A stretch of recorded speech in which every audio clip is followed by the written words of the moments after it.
ನಮಸ್ಕಾರ ವೀಕ್ಷಕರ, ಪಿಟಿವಿ ನ್ಯೂಸ್ ಕನ್ನಡಕ್ಕೆ ಸ್ವಾಗತ. ಚಿಕ್ಕಬಳ್ಳಾಪುರದ ಕಂದಾವರ ಗ್ರಾಮದಲ್ಲಿ ನಡೆದ ಕರಗ ಉತ್ಸವ ಅದ್ದೂರಿಯಾಗಿ ಮತ್ತು ಭಕ್ತಿ ಭಾವದಿಂದ ನೆರವೇರಿತು. ಗ್ರಾಮ ದೇವತೆಯಾದ ಶ್ರೀ ಮುತ್ಯಾಲಮ್ಮ ದೇವಿಗೆ ವಿಶೇಷ ಹೂವಿನ ಅಲಂಕಾರ ಮಾಡಲಾಗಿದ್ದು, ತಾಯಿ ದೇವಿಯ ದರ್ಶನ ಪಡೆಯಲು ಭಕ್ತರು ಮುಗಿಬಿದ್ದರು.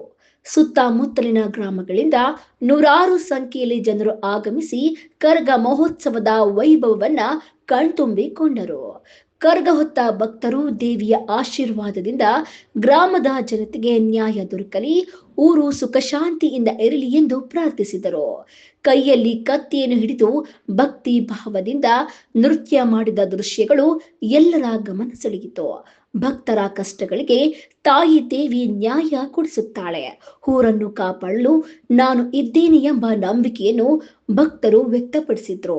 ತಮಟೆ ಮತ್ತು ನಾದಸ್ವರದ ಸದ್ದಿನ ನಡುವೆ ನಡೆದ ಕರಗ ಮೆರವಣಿಗೆ ಗ್ರಾಮದಲ್ಲಿ ಹಬ್ಬದ ವಾತಾವರಣ ನಿರ್ಮಿಸಿತು.